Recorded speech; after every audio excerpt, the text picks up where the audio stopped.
जादुई पुरानी किताब। गुप्त पुस्तकालय का रहस्य।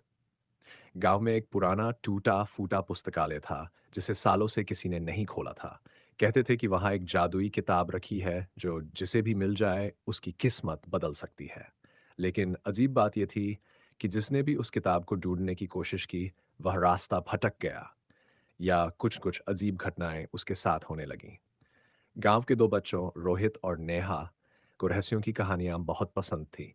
उन्होंने ठान लिया कि वे इस जादुई किताब का रहस्य सुलझाएंगे। भूल भुलैया के रास्ते। एक दिन दोनों दोस्त पुराने पुस्तकालय में पहुंचे। चारों ओर धूल भरी अलमारियां थीं और किताबें इधर-उधर बिखरी पड़ी थीं। रोहित ने टॉर्च जलाई और दोनों किताबों को देखने लगे। तभी अचानक हवा का एक तेज झोंका आया और एक अलमारी के पीछे की दीवार हिलने लगी। नेहा ने उत्सुकता से दीवार को धक्का दिया और अचानक एक गुप्त दरवाजा खुल गया। अंदर अंधेरा था लेकिन दोनों ने हिम्मत दिखाते हुए कदम बढ़ाए। जादुई किताब का प्रकट होना। अंदर एक छोटा कमरा था जहां बीचों बीच एक मेज रखी थी। उस पर एक चमचमाती सोने की जिल्द वाली किताब रखी थी। जैसे ही रोहित ने उसे छुआ कमरा रोशनी से भर गया और किताब अपने आप खुल गई।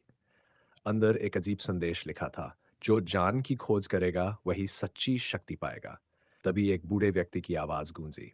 एक प्राचीन जादूगर की आत्मा उस किताब की रखवाली कर रही थी। उसने बताया कि यह किताब किसी जादू की नहीं बल्कि अद्भुत ज्ञान की थी। इसमें हजारों वर्षों का ज्ञान था, लेकिन केवल सच्चे जिज्ञासु ही इसे पढ़ सकते थे। गांव की नई शुरुआत। रोहित और नेहा ने उस किताब से गांव के लोगों को नई बातें सिखाईं। गांव में शिक्षा का प्रसार हुआ और वह पहले से ज्यादा उन्नत हो गया। पुराने पुस्तकालय को फिर से खोला गया और वह एक ज्ञान का केंद्र बन गया। सीख। सच्ची ताकत जादू में नहीं, ज्ञान में होती है। रहस्य उन्हीं पर खुलते हैं जो खोजने की हिम्मत रखते हैं। ज्ञान बांटने से बढ़ता है और पूरे समाज का भला